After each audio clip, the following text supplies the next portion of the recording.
Vamos começar o material deste capítulo com um assunto que faz parte do dia a dia de qualquer projeto de análise de dados, ciência de dados ou mesmo engenharia de dados, que é manipulação de arquivos. Vou trazer uma série de exemplos para você e vamos também manipular arquivos TXT, CSV e JSON. Será uma introdução ao tema, que é a proposta deste capítulo neste curso, mas saiba que nós fazemos isso o tempo inteiro em projetos de análise de dados, ciência de dados. Em todas as formações aqui na DSA, em algum momento estaremos manipulando algum tipo de arquivo. O arquivo pode ser um TXT com apenas alguns números, o arquivo pode ser, por exemplo, um grande texto a ser utilizado em processamento de linguagem natural, o arquivo pode ser uma imagem que nós usamos em projetos de visão computacional. Eu vou trazer alguns exemplos dos formatos básicos mais usados em análise de dados, que são TXT, CSV e JSON. Vamos começar o trabalho? Então vamos lá. Aqui está para você a pasta com todos os notebooks deste capítulo.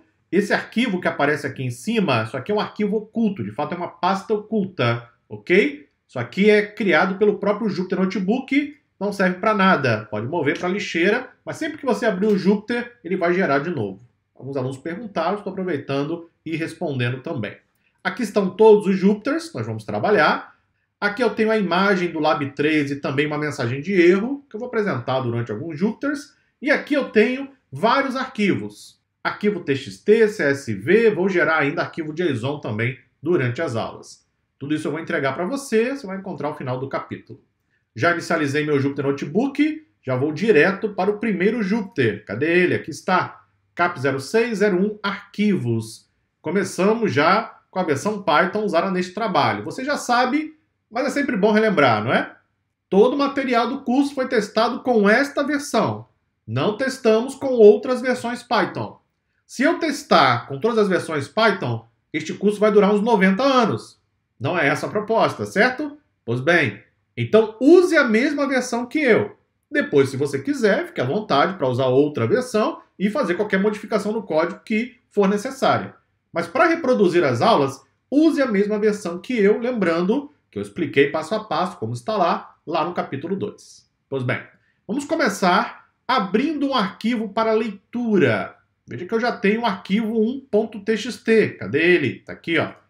Vou abrir o arquivo no editor de texto. Por isso que é bom ter um editor de texto na sua máquina.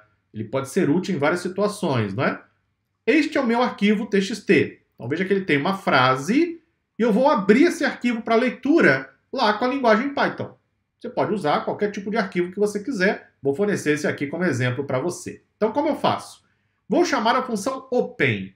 Open é abrir em inglês. Veja que programar em Python é como escrever uma carta em inglês para o computador. Eu então abro e fecho parênteses. Por quê? Porque isso é uma função. A função vai receber argumentos, parâmetros. O primeiro argumento é exatamente o arquivo. Veja que eu tenho que colocar entre aspas duplas. Arquivos é o nome da pasta. Arquivo 1.txt é o nome do arquivo.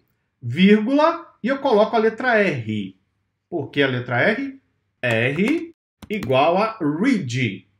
Read é ler em inglês. Então eu vou abrir o arquivo para leitura. Eu vou ler o arquivo. E eu vou gravar o conteúdo em uma variável Python chamada arq1. Vamos então executar. Assim, uma coisa importante, vou acrescentar aqui para você. Vamos verificar o tipo desse objeto. Sempre que tiver dúvidas, utilize a função type. Executa. Veja que ele é um I/O text I/O wrapper. Então ele de fato é um objeto que guarda o conteúdo do arquivo.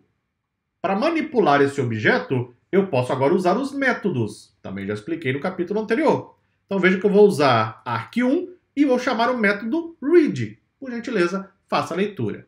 Aqui em cima, eu só abri o arquivo em modo leitura. Agora é um objeto na memória do computador.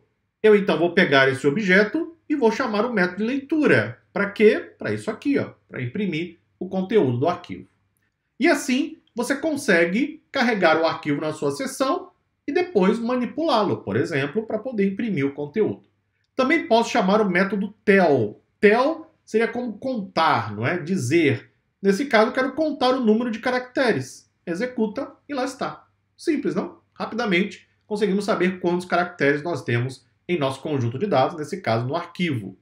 Quando você chama o arquivo para leitura, automaticamente a linguagem Python mantém o cursor no final do arquivo. Quer ver? Eu vou chamar de novo a função de leitura. Olha o que vai acontecer agora, hein? Atenção!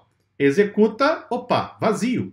Como assim? O que aconteceu? Apagou o conteúdo do arquivo? Não, tá tudo normal. O que acontece é, quando você carregou em Python, ele leu o arquivo e aí ele colocou o cursor aqui no final. Quando você chama de novo a leitura, ele fala, não tem nada, porque eu estou no final do arquivo. Aí você responde, ok, querido interpretador da linguagem Python. Então faz o seguinte, retorna para o início. Aí você chama o método seek e indica 00, que são as coordenadas. Volta para o início do arquivo. Aí ele volta o cursor para o início. Você então chama de novo a leitura, agora para imprimir, por exemplo, apenas 23 caracteres. E aí está para você. Se você tentar executar de novo, olha o que vai acontecer. Observe agora, hein? Atenção. Executa, opa. Veja que ele tinha deixado o cursor no finalzinho da palavra Academy, porque eu tinha pedido 23 caracteres, não foi? Ele deixou o cursor aqui. Quando eu chamei de novo a função de leitura, ele continuou a leitura de onde estava o cursor. Se eu quiser voltar para o início, só executar de novo a função seek. No próximo vídeo, nós continuamos. Até lá!